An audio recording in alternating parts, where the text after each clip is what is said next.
Yeah. You are now listening to kōrero, from the EC to the GC with Wiz and Jase T. Ai, kia ora noi te iwi nau mai hara mai koutou ki tēnei hōtako nā parakuhi rungi tēnei reorangi tuatahi o Aotearoa. Ai, te reorangi o Tūranga FM. Kua hau tēnei aru nuku ta koutou. Kai whakapāhomo tēnei ata mai nai ki te takau karakai i tēnei ata. Engari i tēnei wā, kua tai mai te wā mo ngā pitu kōrero mai a Jase T no ahi terere rau kua hau no Turanga nui a Kiwa. It is time for the EC to the GC. So let's cross over to the GC. Say good morning to Mr. Jase T. Tēnā koe ho. Atamari, I'm coming to you live from the car park outside one of the big attractions here on the coast, Dreamworld. Dreamworld. Yes, I can just see behind you. You've got the something drop, the big drop or whatever it's called. And what's that other? Is that another new ride behind you? Okay, the one. Just disregard my buffet. That one there is the giant drop. Yep. We'll talk about it a bit later, and that one there is called the Buzzsaw. So a couple of the big rides they have here at the theme park. Wow. And so just for our listeners out there, you can actually watch us right now on our website. Go to www.turangafmmedia.com. Okay, Jase, what's been happening on the GC? Well, first I'll kick off with a bit of a spiel about Dreamworld. It was opened in 1981 in December by the Premier, Joe Peterson. Now, for listeners and viewers out there that aren't familiar with the system over here, every state has its own government. And the head of that government is called the Premier. So the Premier at the time was Joe Peterson. There's a bit of a connection to New Zealand. He was born in Dannyburg. So, quarter to our whananga down there in Ngāti Kahungunu country. Wow, there we go. A bit of history, eh? Yeah. You're a man of many lodges. Brainchild of a bloke called John Longhurst. Now, John Longhurst was the father of a guy called Tony Longhurst. Now, any motor racing enthusiasts out there will remember Tony Longhurst on Bathurst 1000 a couple of times. Oh, okay. Wow, that's very interesting. It looks sunny there at the moment. So the park itself covers 85 hectares. And there are 28 rides, including 5 massive roller coasters. So I've already touched on a couple of those. There's the Tower of Terror, the Claw, the Buzzsaw, which is just behind me here, and the Wipeout. And one of my favourites, probably is my favourite, is the Giant Drop, which is that one there. Wow. So it's a 115-metre free fall, and it goes like the Clippers. I actually got my mother up there when she visited one year. And unfortunately, while we were up there, it got stuck. So we were there for about 2 or 3 minutes, which is a bit longer than normal. So to ease the pain, I thought I'd sing her a song.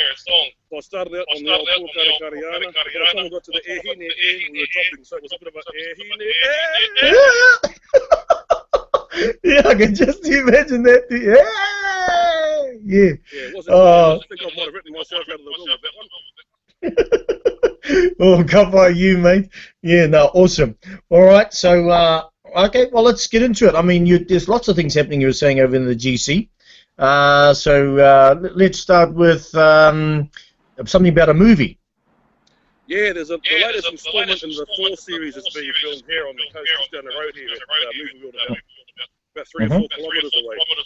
Now, the interesting connection to home with that is the director is Taika Waititi, who of course brought us Boy, Hunt for the Wilder People, a couple of his big movies. So yeah, it's all being filmed on the road. I'm going to see if I can somehow put any connections to Taika, try and get him on here next week or the week after, or while he's in town. Wow, yeah, that'll be cool. Okay, so and what else was there that you wanted to mention? I mean, there was like with the movie Thor. Is that being shot like in Brisbane or in a certain part of Australia? Okay, so the main set is down here on the Gold Coast, just behind Movie World. They've set up a big area where they film. They spent last week filming up in Brisbane. There's a couple of street scenes where they had to recreate a New York street, so they used an old street up there in Brisbane to film that, and it caused a whole lot of traffic delays up here. So, it's all good. Wow. Now, a lot of things that are like with the movies these days, with the new movie Thor, I've heard people, different comments about the movie. Isn't there another Thor out already? I think so. You've got me on the hot bolt, so I should have done some bit of research. But I think this is what they call. I've seen it touted as the latest installment in the full series, so that sort of tends to make me believe that there is an earlier, maybe one or two. Okay. All right. That's understandable too. All right. Let's talk about the Commonwealth Games. I hear that's going to be happening in the Gold Coast. Yeah, so the Gold Coast was lucky enough to be awarded the host of the Commonwealth Games. It'll be the 21st Commonwealth Games. And it kicks off on the 4th of April, right through to the 15th of April in 2018. It's obviously another chance for people at home to come over and view some of the best sporting things in the world, particularly sports that are close to our heart, like netball and rugby sevens. And what was your thoughts just on the just slightly getting off Commonwealth Games to the Olympic Games? What's just your quick thoughts on the New Zealand team? Oh, look, I think they did very well. I saw a table where they reversed the statistics whereby they compared medals to head of population, and New Zealand was in second on top. So, once again, we're a smaller nation, but in terms of output and input and winning ability, we're pretty good. Wow, thank you for that. Yeah, pretty cool. So the Commonwealth Games will be held there in April in 2018. Correct. Yeah. So you're going to go along to that? Definitely. Anyone who knows my wife Lois, she's a massive netball fan, and I think 2 or 3 of the last Commonwealth Games and World Championships are going right down to the wire. So hopefully with the large contingent of Kiwis living here and those that will come over, we can get across the line for the Silver Ferns. Yeah, sounds great. Now, talking about netball, did you happen to watch the New Zealand, I don't know whether you got over there, New Zealand played England, just on Saturday game? No, I didn't, sorry mate. Oh, okay, well, New Zealand won that game there anyway, so that was pretty cool. Oh, good stuff. Yeah, that's good stuff too. And of course, the All Blacks playing Australia. Your thoughts on that game? Yeah, I mean, Australia had nothing to lose, and they didn't really perform as well as they would have hoped for. I mean, compared to the previous week, they did a lot better in terms of the score. But once again, Michael Check is, plucking at straws by blaming some meeting that was held before the game. I think the bloke needs to have a long, hard look in the mirror and just reassess where he's going with this. All Blacks are just too good, mate. They have been for some time. Yeah, with them bringing their fella Quay Cooper back in again, did it make any difference to the Wallabies team? I'm not so sure. It was his input which was made for a smaller scoreline, or maybe the conditions weren't susceptible to running rugby. But end of the day, mate, another Bledisloe Cup loaded. Yeah, true. Righto. Okay, now let's talk about something else. Now, a little trip about down memory lane. Mr. Ropata, tell us about that. Yeah, I've sort of been thinking lately about those early days back when we were at Takakamo, bro, and everyone was sort of gone their own way. Obviously yourself and Ra and Teresa and Daryl still heavily involved with Tūranga FM, and you've done a great job, mate, to be there for as long as you have. I mean, I can talk a lot of stuff, but I don't think I could talk for 26 years worth like you have. Yeah. So you mentioned something about Ray Ropata. I got in contact with Ray just to see what he's up to, and I thought I'd do a little bit of a segment, a trip down memory lane, as you say. So Ray's living back down in Wellington now with his Ngāti Toa whānau. And his son was a baby back in those days. He's now 25 years old. That goes to show how much water has passed under the bridge. Wow. Yeah, times have changed, eh? And, they say the old ones come back. Well, Teresa came back. Yeah. All right. Teresa old? Is she within striking distance, Walter? No, I'm just saying as an old member staff. Is it former? Yeah, former. Yeah, that's where I was going. You knew where I was going. Okay. Yeah, all right. Hey, so Ray now works for the Department of Internal Affairs as a senior advisor. I don't know exactly what that entails, but if you ever had any internal affairs that might need the attention of a senior advisor, then he's the man for you.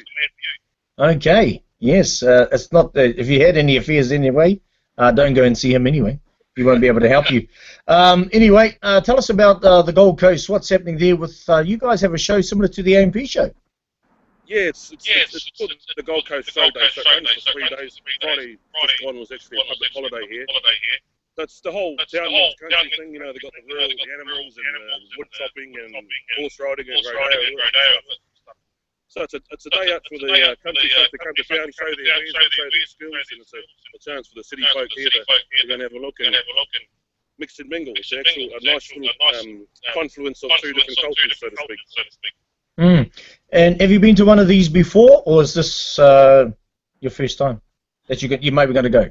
I went to a couple. I went to this one on the Saturday. Had a bit of a look around. I was actually quite close because I pulled in all night on the night, so I wasn't feeling too flash. But had a bit of a quick look around and ate as you do. And it was packed, mate. Lots of people from all walks of life, and everyone seemed to be enjoying themselves. So it's pretty good. So was there any New Zealand Māori sort of stores or anything that was over there at all? Not that I saw, mate. Although there's lots of Māoris working there, doing security and other various roles there. So no stores as such. Oh, okay. Oh, well, that's interesting. Okay, now tell us about your kōrero on the 22 for 22 push-ups. I see you've been doing a few push-ups there, my bro. You're looking pretty sharp. You're looking pretty sharp. A craze or a phenomenon which is currently sweeping social media, Facebook in particular, and it's to raise awareness for returning combat veterans, particularly in America, that have returned from battle. And the statistics show that annually 8,000 of these people take their own lives, which balances out to about 22 people a day. And that's a staggering amount of people that can't see through the hurt and the pain and have to feel like the only way out is to fall over. So unfortunately, it's a bit of a scourge on society. And one way we can raise awareness is through 22 push-ups. And like I struggled for the first, I'm still struggling now, I'm going to be honest. But the struggle that I feel personally is probably nothing in relation to what they're feeling. Yeah, well, good on you, my bro. You're doing pretty mean there too. So you've completed your 22 days? No, I don't finish until next Wednesday. So next Monday, mate, perhaps you and I can do them live together. Yeah, I can do them. I'll do them over here on the desk. 22 finger push-ups. Yeah, no, kapai you. Hey, I've just got a couple of things I wanted to catch up with you about. This weekend we've got the 64th Junior Primary Tamararo competition. You've been to the Tamararos before, eh? When you're living in Busy? Yeah, I competed back in 1987 or 88 for Turanga Tūranga there. So yeah. It was a massive day, a massive. See, and that what year was that? That was... I think it was 1988. 1988? Surely an old TWTT, eh? Come by you, my bro. Still got the pūkana. Yeah, come by. Yeah, so we got the 64th Tamararo. Now it's going for 2 days this weekend. And, of course, Tūranga FM will bring the live broadcast of that. I'm not too sure who's doing any filming, but we'll bring the radio broadcast for the 2 days, Saturday and Sunday. Of course, I quickly touched on the Poverty Bay game, playing East Coast. And, of course, Poverty Bay 48-30. Yeah, I didn't see the game, but Ming informed me it was quite an interesting a game that he watched, Ming Fu. So sounds like a lot of points. That's what 70 or 80 points really. So it must have been a good free open running game for East Coast and the Poverty Bay style. Yeah, and of course, talking about Ming, it was his birthday yesterday. I just thought I'll share that with you. Ming Foon turned the big 57 yesterday. And still doesn't look a day over 37. He's looking very well. Congratulations to you all, and here's to the next 57. Kapai. And lastly, I wanted to touch on was, are you a chess player or are you a drafts player? Probably drafts, mate. Good on you. A bit too Confucius for my head, but I don't mind a bit of drafts. I see your club there, so yeah, good luck with that. Yes, so we have we're launching the opening night this Thursday night, 1st of September, 1st of spring, at the Kapai Kaiti Hub, and so I'm starting the second drafts club in Gisborne. The first drafts club was held in 1918. It was just called the Gisborne Drafts Club, and they used to hold it at the bowling club. And that was way back in 1918. There hasn't been one since. So there we go. An official club. Teresa would have played back in 1918? No, I think she was only a sparkle in her father's eye at that particular time. Yeah. Awesome. Well, Jase, have you got any last words before we finish up this morning? Yeah, I just want to backtrack a couple of things to Ray. Now, Ray said a couple of his favourite memories of his time on Te Kātono as it was back then. he said interviewing Robert Penn, who was the lead guitarist for Aretha Franklin, was a big highlight. And Barry Smith, who was a Christian evangelist at the time. And one of the biggest bands going around back then was Supergroup, and Ray said he was very privileged to interview them. And I asked him if he had any light-hearted moments or memories from his time on air. He said the funniest one that he could recall was involving our brother Hare Kepa, who is now dearly departed. He said Hare Kepa was doing a live concert speaking on air, and his teeth flew out. Yeah, I recall that. I recall hearing that one there. And, yeah, so, kapai Ray. Oh, that's awesome. Hey, any chance of you grabbing your phone and just doing a quick pan around the Dreamworld? Absolutely, brother. All right. For our viewers that are watching on our website, so are you outside? Oh, nobody in the car park. I'm definitely outside. What time does Dreamworld normally open? 10 o'clock. Tickets start from $85 for the day, or you can get an annual pass for the year, which will cost you $109. Oh, okay. Oh, pretty cool, bro. Looks pretty cool there. Yeah, you know, even though there's no cars in there, just your one there. Whakapai, bro. Look, hey, thanks very much. And yeah, that's a bit of a scary coaster ride.